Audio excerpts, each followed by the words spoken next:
Ես էլի եմ ընկերներ կորցրել, ուղղակի են, որ մի սպին դեռ չչորացած, այն հաջորդը նորից տեղ ունեցավ, որի հետ չեմ կարողանում հարմարվել, որովհետև մեկ փոքրուց ծոցի ինգիրեք եղել։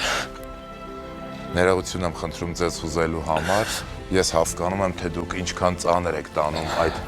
կորուստը,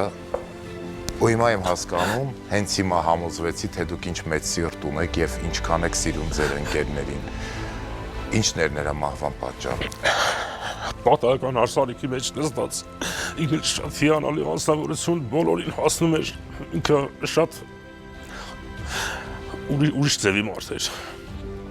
անունով հիանալի, շատ մեծ սրտի դեր, պատահականս ես նստած ժամանակ միանգամից ինֆարկտ խփեցում անց, ու ես ցավոք սրտի չկարողացա գնալ իրան հրաժեշտ տալու։ Որովհետև նա արտերկրում էր։ Մոսկվայում էր դա կապ չունի որտեղ էր, ուղղակի ես առողջականս այդ լուրը, որ իմացա, վատացավ ու չկարեցա գնալ։ Թույլ չտվեցին, որ ինքնաթիռ նստեմ։ Շատ ցավում եմ, ընդունեք իմ ցավակցությունները, աղասի։ Շնորհակալ եմ։